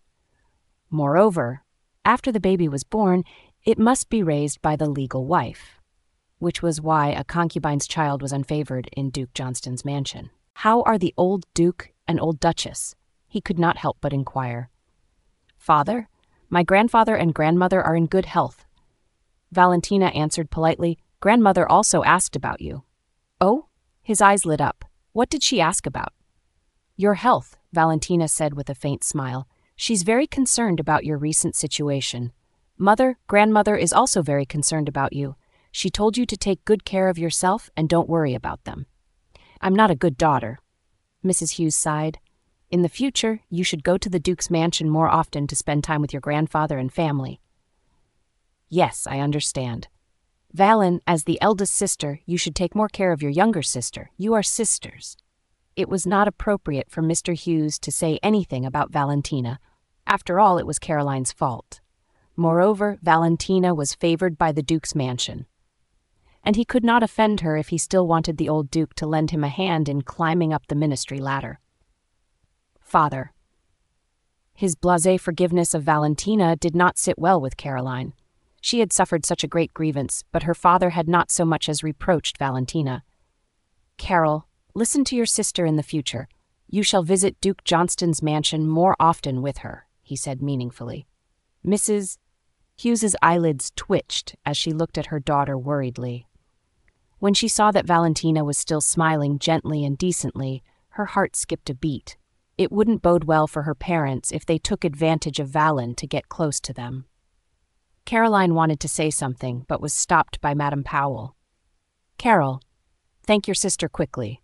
Caroline unwillingly glared at Valentina and strained to say, "Thank you." Valentina's smile was pure and kind, belying the hatred that was gnawing at her heart. It was so obvious that Caroline was hostile. Had she really been blind in her past life? She hadn't even noticed it. "Don't mention it, Caroline, don't worry. My aunt didn't mean to talk about you. It's just that the rules of Duke Johnston's mansion are strict and they don't like concubines' children. The men are not allowed to take concubines who they proclaim are the root cause of family chaos. Please don't take it to heart." Her innocent explanation hit a nerve in Caroline and Madame Powell. However, they still had to pretend to be generous and said, "Not at all. It's Carol who did not know how to behave." "Valentina, your coming-of-age ceremony is imminent. Have you prepared everything?" Although Mr. Hughes was not a qualified father, he had to do enough on the surface. "Father, I'm almost ready. I won't let you lose face at that time," Valentina chirped as if she didn't know anything. When Madame Powell and Caroline heard that, a strange smile appeared on their faces, as though taunting. "Are you sure? Valentina, you'll be more embarrassed than we are today when the day comes. It's almost time for your coming-of-age ceremony. Don't go out these days. Be at ease and prepare for it at home. Your mother needs more rest now that she's carrying, so let Madame Powell prepare for the ceremony." "Father, Madame Powell is in her 5th month of pregnancy now. She's as heavy as mother. Will it tire her? Would you like Madame Stuart to help Madame Powell?" No, she doesn't need to do anything on her own. She just needs to give instructions." "Madam, you are now with a child. It will be bad if it wears my unborn brother out." Valentina said with a worried look, "Father, why don't you let Madame Stuart help Madame Powell deal with the household affairs? Madame Powell can take back charge after she gives birth." "No, I can do it." Madame Powell clenched her hands under her long sleeves and refused firmly. If she gave the authority to take charge of the family to Sarah, it would not be so easy for her to get it back. "Monica, Valentina is right. You are pregnant, so you can't be too tired. Don't hurt the child. How about this? Let Madame Stuart help you," Mr. Hughes said with concern. They were both his women, and they were both pregnant. However, he didn't care about his wife at all, but about the concubine beside him. Although Madame Powell was unwilling, she knew that she had no right to refuse. She could only agree. "If you say so, Mr. Hughes." "Thank you for your concern, Madam Powell," Valentina said, flashing the purest and kindest smile she could conjure. "That's what I should do." Madam Powell smiled graciously and gracefully. God knew that she had almost crushed her palm. How dare this little wench slap her in the face? Wait and see, she thought. Both the mother and daughter would be punished. At Mr. Hughes's undisguised bias, Mrs. Hughes could only lament inwardly. There was a trace of sadness in her eyes. Then she touched her belly and looked worriedly at Valentina, who gave her a reassuring smile. Uneasiness and a sense of foreboding niggled at her. Unfortunately, she was powerless. The third concubine, Sarah Stewart, looked at the maid in confusion. She did not seem to understand what was going on. "Say it again. Did I hear you right?" "Madam Stewart, the Prime Minister has assigned you to help Madam Powell prepare for Miss Valentina's coming-of-age ceremony, seeing as how Madam Powell is expecting." The maid who passed the message was Madam Powell's personal head maid, Sandra. Madam Powell had asked her to pass on the message because she wanted to get on Madam Stewart's good side. Madam Stewart's eyes flickered slightly. "I've got it. Please thank Madam Powell for me. I will definitely pass on the message." Sandra turned around and left. Once Sandra's figure disappeared from sight, Madam Stewart sneered and called out, "Yes, Madam Stewart, go find out what's going on. Monica, that woman, would never allow anyone to have control over the family's power. Giving me a share of power under the pretext of being pregnant must have a reason behind it," Madam Stewart said with a cold smirk. She believed that being able to safely give birth to a daughter under the control of that malicious woman, Monica, proved her own capabilities. "Right away, Madam Stewart." Maria then excused herself. Madam Stewart then went to see Vivian, who was painting in the room. "Madam Stewart, our Vivian is growing up to be such an outstanding lady." Madam Stewart observed Vivian's painting, satisfaction glinting in her eyes. "Your eldest sister is about to come of age. Have you prepared a gift?" "I have." Vivian set down the brush in her hand. "It's going to be a painting I painted myself. It's not worth any money, but it carries my thoughts and sincerity." Vivian conducted herself with grace and indescribable charm. At only 12 years old, Vivian was already exuding an impressive level of womanly appeal. If it wasn't for her young age, those who didn't know would have mistaken her for a woman. "Vivian, if Madam Hughes gave birth to a legitimate son, then her position will be unassailable. Miss Valentina will also enjoy a greater degree of support. The crucial factor lies in whether Madam Powell or Madam Hughes gives birth to a son. However, if they give birth to a son at the same time, Madam Powell still wouldn't surpass Madam Hughes. After all, Madam Hughes has the support of Duke Johnston's mansion." Madam Stewart analyzed the current situation for Vivian. "Do you understand what I'm saying, Vivian?" Vivian nodded. "I understand. You want me to get on Valentina's good side." Although Valentina is simple-minded to a fault, no one dares to touch her because Duke Johnston's mansion is behind her. We, who have no one to rely on, will have to find one," Madam Stewart explained. She was originally from a family of officials, but started working as a courtesan in a brothel after her family had gone into a decline. Later, she caught the attention of Mr. Hughes, who brought her back to his mansion. She became a concubine, but she did not want her daughter to follow in her footsteps. Therefore, Madam Stewart was very concerned about Vivian's education. "Madam." Soon, Maria returned. Madam Stewart glanced at Maria and, not hiding anything from Vivian, said, "Tell me what's going on." "It's Miss Valentina." Maria then told Madam Stewart what had happened in the main hall in detail. Madam Stewart's eyes flickered with surprise upon hearing that, clearly not expecting that it was Valentina who had compelled Madam Powell to relinquish her power. "What exactly happened? Explain clearly." Miss Valentina had paid a visit to Duke Johnston's mansion, bringing Miss Caroline with her, but soon Miss Caroline came back crying. Maria told her everything she'd gathered. Madam Stewart raised an eyebrow, seemingly finding it hard to believe. In the past, Valentina had always been accommodating towards Caroline. "Are you saying that Miss Valentina confronted Miss Caroline?" "I only know that Miss Caroline came back crying. The Prime Minister didn't punish Miss Valentina. On the contrary, at her suggestion, he's tasked you with helping Madam Powell deal with the household affairs." Madam Stewart squinted her eyes slightly, sensing something unusual. Perhaps she should go and meet with Valentina. Although she considered Caroline to be foolish and ignorant, and Janelle to be aloof and proud, she didn't believe that Valentina was truly foolish. And if Janelle decided to assert herself, no one would be able to contend with her. However, the actions of the Duke in recent years had hurt Valentina, but she didn't mind anymore. With Valentina pregnant again and 5 months had passed without any issues, it was clear that Janelle was not as fragile as she appeared on the surface. "Maria, prepare the gift. Let's go and meet Miss Valentina." "Yes, madam." Valentina was not surprised at all to see Madame Stuart visiting her. A woman who could give birth to a child in Prime Minister's manner was not an ordinary woman, and especially considering that Madame Stuart could contend for favor under Madame Powell's tactics and leave Madame Powell helpless, Valentina knew she wasn't someone to be taken lightly. She was willing to give her a chance to compete with Madame Powell. "Greetings, Miss Valentina. Greetings." "Madame Stuart, there's no need for formalities. Please, everyone, have a seat," Valentina said, gesturing for them to sit. "I have some hot tea brought in for you as well. It may not be the finest tea, but I hope you won't mind." "Nothing can be further from the truth. If your tea isn't fine, then what does that make of ours?" Madame Stuart teased with a smile. "Vivian knows that you're about to come of age and wants to make something as a gift for you. She doesn't know what you like and is too shy to ask, so I came with her."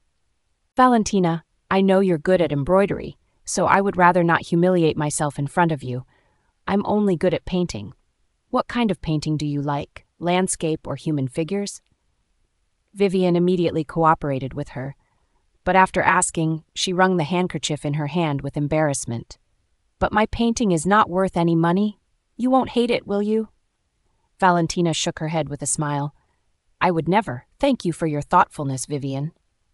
Vivian immediately let out a sigh of relief. Her eyes were as clear as water, and her unpretentious charm gave off an alluring air. "Then, do you like landscape painting or figures, Valentina?" "I would love to have a landscape painting," Valentina said with a faint smile, then lowered her head to fiddle with the embroidery in her hand. Madame Stuart glanced at the embroidery in Valentina's hand, and there was a flash of light in her eyes.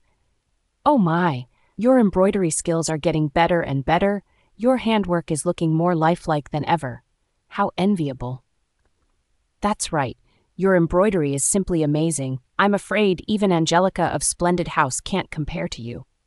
Vivian's smile was endearing and gentle. Valentina's smile remained unchanged, and she still remembered her younger sister, Vivian. After their mother was tragically killed in a fire, Madame Powell gave birth to a son, securing her position in the Prime Minister's mansion. Valentina, having lost her memories, sought the approval of Duke Johnston's mansion to legitimize Madame Powell's status. Since then, Madame Powell had been able to wield power with impunity in the Prime Minister's household. Although Vivian was indifferent to her, she rarely hurt her. Every time she saw her, she only showed disdain. However, in her past life, Madame Powell had married her off to Earl Taylor as a concubine, and the latter was not a good person. In the end, she died in his hands. "I'm flattered. My coming-of-age ceremony is coming up, and my mother isn't particularly inclined to manage the chores in the manor. It should have been Madame Powell's obligation, but she, too, is pregnant. In the end, Madame Stuart, you are the one who drew the short straw," Valentina said with a helpless smile. Looking at the poised Valentina, Madame Stuart felt that she had changed a lot. In fact, the fact that Madame Powell could have done whatever she wanted in the Prime Minister's mansion had a lot to do with Valentina. Because Valentina always gave in to Caroline and respected Madame Powell very much, it could be said that she gave in to their every request. On the contrary, she was not so close to her own mother. However, Madame Stuart couldn't shake off the feeling that Miss had changed. "It's not a short straw at all. It's an honor for us as concubines to be able to share your duties. I hope you can give birth to a young master this time." Madame Stuart stared at Valentina and wanted to see her reaction. However, she was disappointed. Valentina's reaction was ever so calm. "That's right. I hope Mother can give birth to a younger brother. Father doesn't have a son yet. If Mother can give birth to a younger brother, he will be at ease. However, he will be overjoyed too if Madame Powell gives birth to a younger brother." Hearing Valentina's words, Madame Stuart knew that she couldn't get any more information from her, so she didn't stay any longer. "Oh, Valentina, we have taken up so much of your time. We won't bother you anymore." "I won't keep you here then. Can I come and spend time with you when I am free?" Vivian asked nervously. Seeing Valentina nod, she immediately smiled and said, "See you around, Valentina." "See you." As soon as Madame Stuart left, Valentina glanced at Charlotte, who had been sweeping by the door. A cold light flashed in her eyes. It seemed that she still hadn't learned anything. In that case, Valentina thought, they should not blame her for what came next. "Madam Hughes?" At this time, Melanie came in. Valentina motioned for her to close the door. Melanie closed the door and was about to tell Valentina what she had found out. However, just as she was about to speak, Valentina gestured for her to be quiet. Melanie followed Valentina's gaze to the door. She understood what was going on. She walked lightly to the door and suddenly opened it, which caused an eavesdropping Charlotte to topple inside. Ouch! She fell to the ground and immediately glared at Melanie. She was about to curse when she saw Valentina's cold eyes. She immediately swallowed all the curses. She quickly got up and knelt down. "My lady, get down on your knees in the yard. You're not allowed to get up without my permission." Valentina picked up the tea beside her and took a sip. "My lady, Get out." Valentina's cold voice made Charlotte shiver. She crawled out and knelt in the yard. It was only April, but the weather was getting humid. It was definitely not the best weather for kneeling in the yard for long periods of time. Eliana saw Charlotte in the yard and lowered her head, minding her own business. Adeline felt that something was amiss. "Eliana, what's wrong with Miss Valentina recently? Why does she keep punishing Charlotte? I thought she liked her the most." Eliana glanced at Adeline and said, "Mind your own business. Don't ask or think about anything else. Also, don't tell anyone about Miss Valentina." "Oh," Adeline said nonchalantly, paying little attention to Eliana's advice. She didn't take it to heart, and if she did, it wouldn't lead to a good ending for her anyway.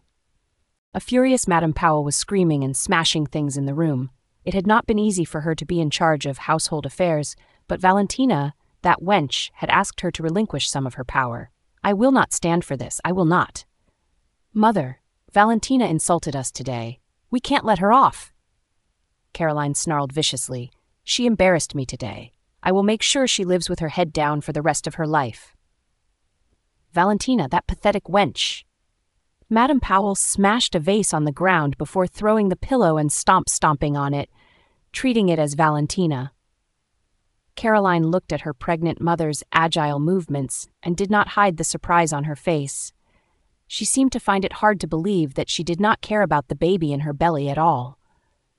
"Madam, be wary of your belly." Hadley saw that Madame Powell was jumping around, so she quickly stopped her and reminded her. Even in front of her daughter, she should not give herself away. Madame Powell was stunned and immediately stopped.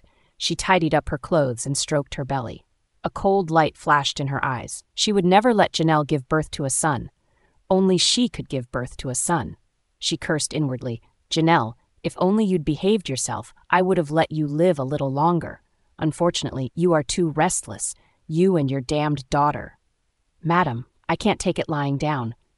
You don't even know how conceited Valentina is." Seeing that Madame Powell had calmed down, Caroline hurriedly said, "She even dared to collude with the people of Duke Johnston's mansion to insult me. Mother, you must avenge me." "Don't worry, she won't be doing this for long. I didn't intend to kill her, but since she's asking for it, don't blame me for being ruthless." Madame Powell touched her belly. "Carol, you head back first. Don't worry. When Valentina's coming-of-age ceremony is over, she won't be able to have everything go her way again. By then, you can humiliate her, whatever you want." "Thank you, madam. I knew you wouldn't let me suffer losses," Caroline chirped. She then left with her servants. Hadley saw that Madame Powell had finally calmed down, so she hurriedly asked a maid to come in and clean up the vase fragments on the ground. She also made a cup of tea for Madame Powell. "Madam, I don't want to say this, but you're supposed to be with child. If people with ulterior motives saw how you behaved, I'm afraid that you would get into trouble again," Hadley said sincerely. Although no one had been able to find out about the medicine, it did not mean that they would not. I'm just angry. That little wench dared to steal my power. Who does she think she is? Madame Powell was livid. What had happened to Valentina recently? She had always been very gentle to her in the past, but she had completely changed recently. Who was it that had said something to her? Madam, no matter how much she struggles, she is just a girl who will eventually get married. She's about to come of age, and after that, the matchmaking process will begin. At most, she will be married off within 2 years. Moreover, don't we have a plan in place? Hadley comforted Madame Powell. I'm just so mad. I don't know where Janelle got the good luck to have gotten pregnant. If she gives birth to a son, there will be no way for us to live. Madam, you must be muddled. Hadley spoke slowly, placing her hand on Madame Powell's belly. You're pregnant now, aren't you? Madame Powell gritted her teeth and said, But this isn't real. It's just a drug-induced one. When it is time for me to go into labor, everything will be exposed. Nobody knows this isn't real. Hadley's eyes glinted. When it's time for you to give birth, arrange for our people. You will give birth to whatever we say you gave birth to. Madame Powell's eyes lit up, and she immediately understood what Hadley meant. I understand. However, there is one more child in Janelle's womb. If she gives birth to a son, no amount of sons I give birth to will be able to threaten her status. Madam, you're doing it again. Hadley patted Madame Powell's hand. Miss Valentina's coming-of-age ceremony is coming, isn't it? And? Janelle's courtyard is heavily guarded, making it difficult for us to infiltrate. They have their own small kitchen for meals. It's not easy to manipulate her. However, let's not forget that she also has weaknesses, Hadley said maliciously. Are you talking about Valentina? Madam, you're smart. Even if Mrs. Hughes is pregnant, who can be sure that the child will be delivered? Who can be sure that the child will grow up? And who is her weakness? Miss Valentina. And what's better than killing 2 birds with 1 stone? Hadley made a gesture of slitting off her neck. Do you want me to murder her by using Valentina's coming-of-age ceremony? You're wrong, madam, Hadley smiled mysteriously.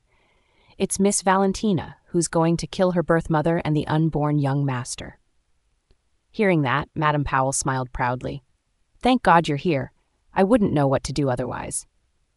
As long as Mrs. Hughes lives, Miss Caroline will always be a concubine's daughter. She will never rise to prominence. For Miss Caroline's sake, we can't be soft-hearted. Madame Powell touched her belly and there was a cold light in her eyes. I won't be. On one hand, Madame Powell was scheming to harm Mrs. Hughes and Valentina. On the other, Valentina was working on cultivating her own trusted aides. Among the 4 maidservants by her side, except for Melanie, she found the others untrustworthy. She felt that she needed more reliable people by her side, her own trusted aides. Melanie, where are the contracts of indentured servitude for the people in our courtyard? Valentina thought for a moment and asked seriously. My lady, it's in Mrs. Hughes' hands. It was Mrs. Hughes who'd assigned Melanie to Valentina. Valentina nodded and said, Go to my mother's place and bring me the contracts of everyone who's working in my residence. Just tell my mother that I have my own ideas. Let her have a good rest rather than worry. Yes, my lady. Mrs. Hughes was a little surprised to know the purpose of Melanie's visit, but she didn't ask much. Louisa, go and get the indentured servitude contracts of those at Valentina's residence. Yes, madam. Louisa took out a box, picked out a few pieces of paper, and handed them to Melanie. These are the contracts of those belonging to Miss Valentina. Melanie, you have to keep them well. Don't worry, Louisa. I know. Melanie put the contracts into her arms and was about to leave after bowing. However, Mrs. Hughes was still a little worried. Melanie. Yes, madam? Melanie stopped, turned around, and asked, What has Valen been doing recently? She asked with concern. She has been preoccupied with her embroidery. The ceremony is nearing, and she hasn't finished her embroidery. Melanie answered truthfully. Mrs. Hughes sighed. She no longer had any affection for Prime Minister Hughes, and her pregnancy was an unexpected development. However, she would protect this child. If it were a boy, he would become Valen's support, so she couldn't afford to be careless. Mrs. Hughes, Miss Valentina is no longer the young lady who can be bullied. Melanie smiled and spoke before bowing and leaving. She had witnessed the change in her young lady, and she believed that Miss Valentina would not allow anyone to mistreat her. In Splendid House, Angelica handed the information she had found to the man. "Master, this is the information you wanted." The man looked through it carefully, and the more he looked at it, the more he frowned. "Are you sure this is about Valentina Hughes?" Angelica smiled slightly and said, "Yes, the whole capital knows that Valentina is not only a naive girl, but she's also hopelessly foolish." "Do you believe this?" The man raised his eyebrows. "Of course I don't. She wouldn't have come to me if she were as stupid as they claimed her to be." Angelica poured a new cup of tea for the man. "But the information we found is almost akin to her current situation." "So? She is a suitable woman. She has the support of Duke Johnston's mansion, which holds the military power." She picked up the tea and took a sip. "However, it still remains to be confirmed whether she is worthy or not. I don't need to rely on a woman." The man put down the teacup heavily. "A man who relies on a woman is nothing but incompetent." Angelica glanced at her master, and the corners of her mouth lifted slightly. "Master, Miss Hughes's coming-of-age ceremony is on the 7th day of the month. In 5 days? Yes, in 5 days, and it will undoubtedly be a great spectacle. The relationships within the Prime Minister's residence are incredibly complex. The Prime Minister's wife is the eldest daughter of the Duke Johnston's mansion. The second concubine is the younger sister of Consort Powell, and the fourth concubine is the illegitimate sister of the Minister of Finance." Angelica picked up a chess piece and placed it on the board, her gaze fixed on the elegant man sitting across from her. The man picked up a white piece and put it on the chessboard. "Duke Johnston's mansion will not allow the Prime Minister to have a concubine. But Consort Powell needs the younger sister of the Prime Minister's wife." She added, "and the heir of Prime Minister's manor. The Prime Minister still needs to rely on the Matthews family. Without the support of the Duke's mansion over the years, he wouldn't have been able to have the Prime Minister position at all. In that case, we can only resort to desperate measures and strike at the root of the problem." Angelica replied, contemplating her next move on the chessboard. The man sneered and put down a chess piece. "Don't look down on the soldier's strength. Sometimes it is such a soldier who kills the commander-in-chief." As soon as his chess piece fell, Angelica put down the chess piece in her hand and frowned with mixed feelings. "I don't want to play anymore. I lose every time. It's boring, and you never let me win." "The chessboard is like a battlefield, where a single careless move can lead to total defeat. How can we allow that?" The man disrupted the chess game, creating chaos with each move he made. "The only way out of this game lies with Valentina. The question is, can she navigate her way through this situation? As far as I'm concerned, I'm afraid that Miss Hughes has fallen into the trap." She felt quite sorry for her. It was a pity that such a smart woman would always have to bow to power. The man glanced at Angelica indifferently. "I wouldn't say that. The seemingly guileless little girl might also be a chess player who was pulling the strings behind the scenes. She might be able to checkmate with one move. Angelica, on the occasion of Valentina's coming-of-age ceremony, prepare a gift for her in my name." "Yes, master." Valentina finished the last stitch and looked at the embroidery in her hand. An elegant smile appeared on her face as she thought to herself, "Caroline, will you be happy to see my embroidery tomorrow?"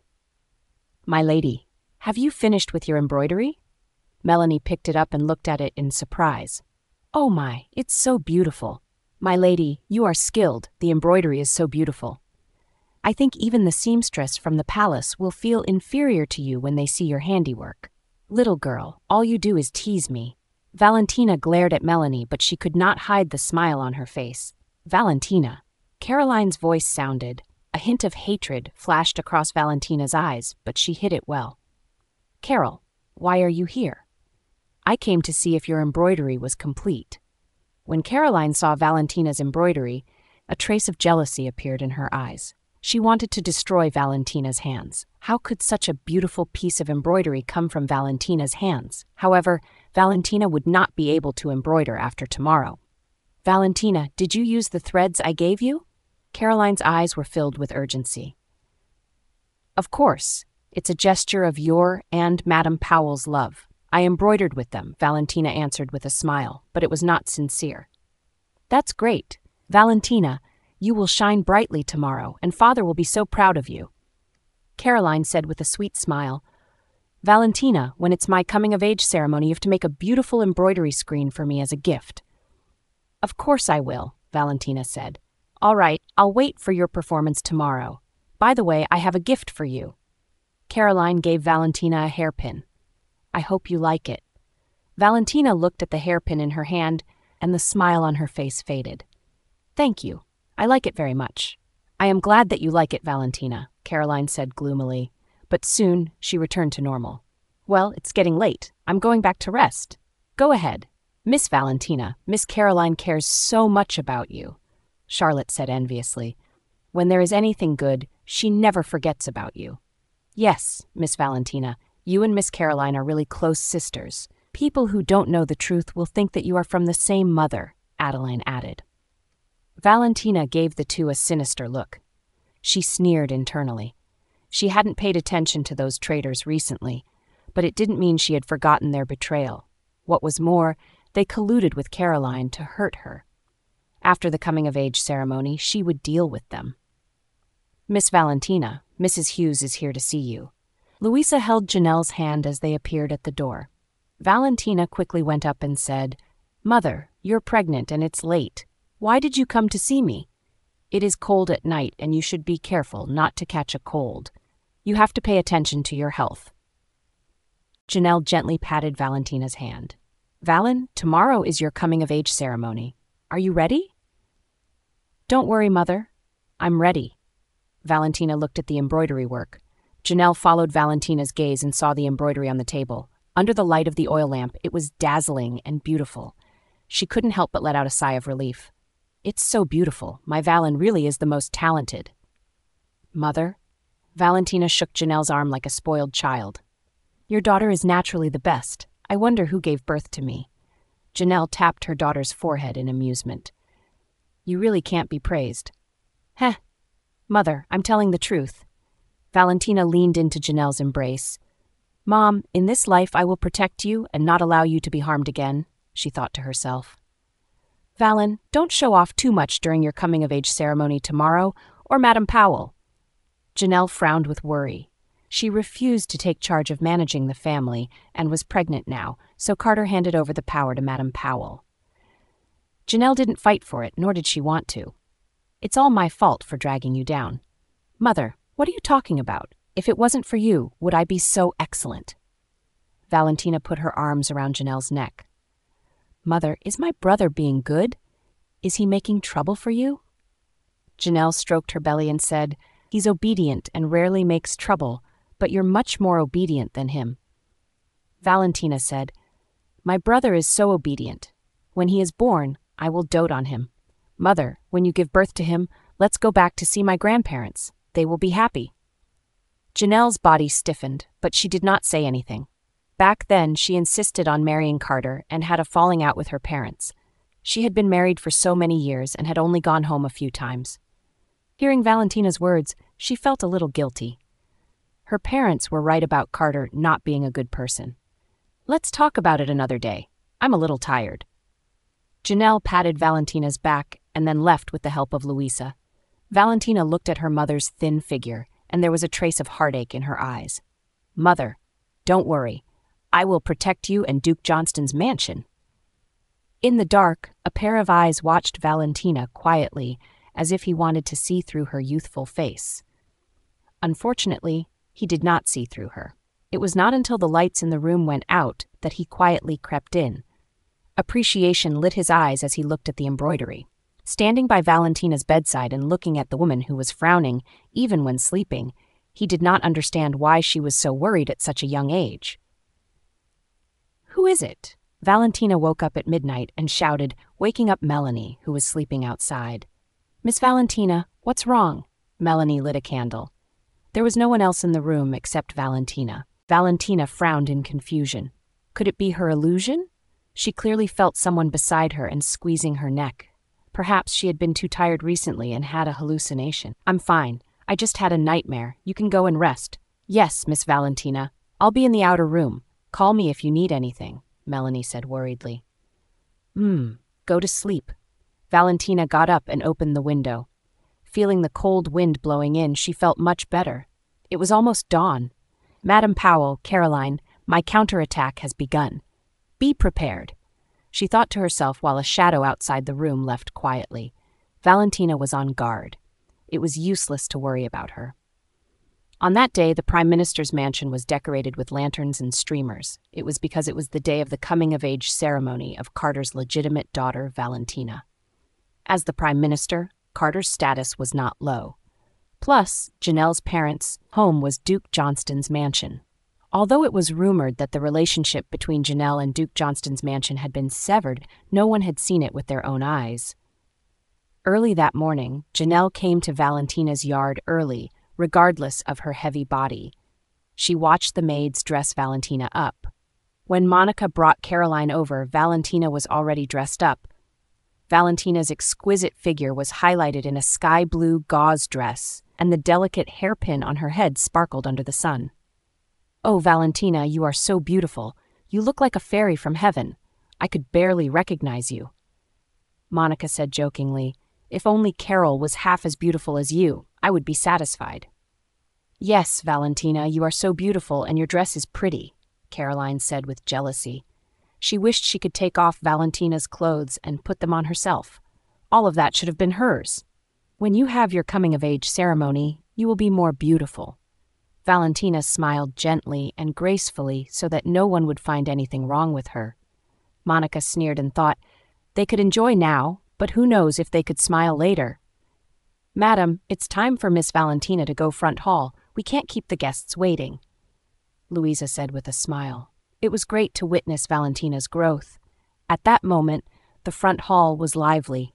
Carter welcomed the guests. Listening to the compliments of others, he was satisfied in his heart. He was furious about the severed relationship between Janelle and Duke Johnston's mansion, and he had taken Janelle's power to manage the family. Despite this, he did not dare to touch Valentina. After all, Duke Johnston's mansion treated Valentina well. Duke Johnston's mansion has arrived. Everyone couldn't help but murmur when they heard that the people from Duke Johnston's mansion had come to attend the coming-of-age ceremony of Valentina. It seemed that it was false that Janelle had cut ties with Duke Johnston's mansion. The heir of Duke Johnston's mansion, Weston, slowly walked in, followed by the son of the Assistant Minister of the Ministry of Revenue, Xavier Scott. "Mr. Hughes? Mr. Matthews? My grandfather has ordered me to attend my cousin's coming-of-age ceremony. How is my Aunt Janelle?" "Janelle is well. Please take a seat, Mr. Matthews." Weston laughed heartily and sat down by the side. His grandmother had told him to meet his cousin and aunt to see if they were doing well. Judging from the way the Carter was acting, things did not seem to be bad for them. However, there were always some schemes and plots in a big family. He would talk about it when he saw his aunt and cousin. When Valentina came out, she immediately attracted the attention of countless people. Janelle was one of the most beautiful women in the capital. Valentina had inherited Janelle's elegance and beauty. Her every move showed the elegance of a noble lady. "Miss Hughes is so beautiful. Whoever marries her will be blessed." "That's right. She's beautiful and elegant." Valentina listened to the praises from the crowd, and the corners of her mouth curled into a decent smile. Her gaze inadvertently swept over Weston, and a trace of surprise flashed across her eyes. She never thought that her grandmother would allow her eldest cousin to come. In her previous life, Weston rarely appeared in front of her. "Weston, Xavier." "Valentina, you're so charming today that I didn't dare to greet you," Weston joked. "Weston, today is the day of Valentina's coming-of-age ceremony. Naturally, she's the center of attention," Xavier nodded at Valentina.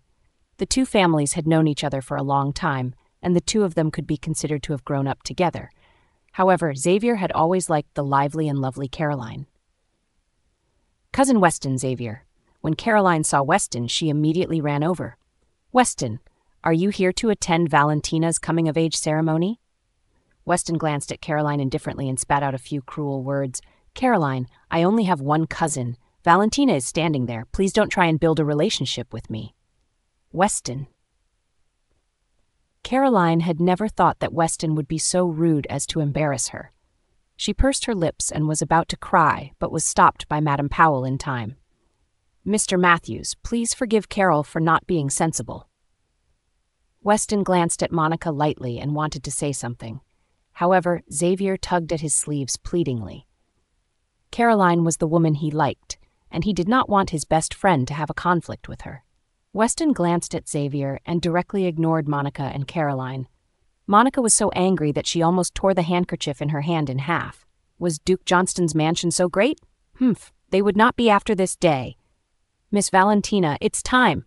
Valentina nodded to the two, followed the nanny to the high platform, and walked up step by step. Each step was very slow. After that day, she would be considered an adult, and she would no longer be the Valentina of the past.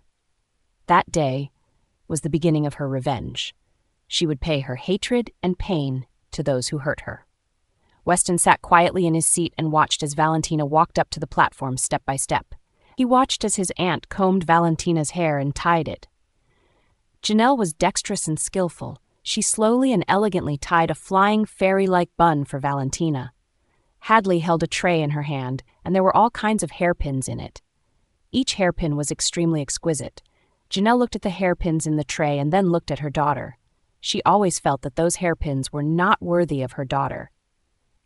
At that moment, the gatekeeper announced, "Miss Angelica of Splendid House has arrived." All the people who came to the Prime Minister's mansion were high-ranking officials and nobles. All of them had heard of Angelica's reputation.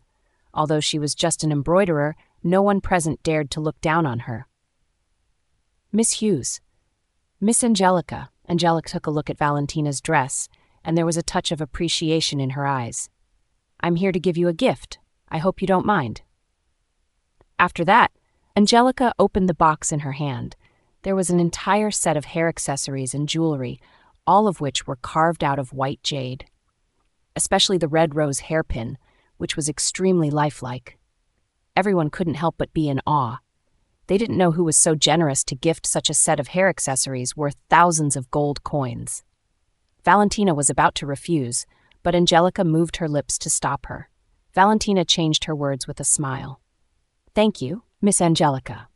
Angelica smiled lightly and walked up to the stage. She held out the box in her hands and said, "Mrs. Hughes, please use these accessories on Miss Hughes." At first there was a flash of surprise in Janelle's eyes, but soon she came to her senses. Although she did not know who gave such a valuable gift, that set of accessories was suitable for her daughter.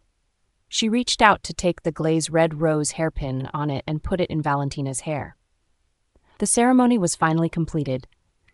"Congratulations, Mr. Hughes. Your daughter has all grown up." The crowd praised Carter, and he was full of smiles. "Thank you very much. We've prepared some wine. Please just make yourself at home." "Thank you, Mr. Hughes." Monica would never forget to make her presence known. She remarked loudly, "Valentina is good-looking and popular. She has made an embroidery screen to showcase her talent today. Please enjoy it." "Oh, Miss Valentina is very talented. Let's have a look." The noble ladies followed Monica and left.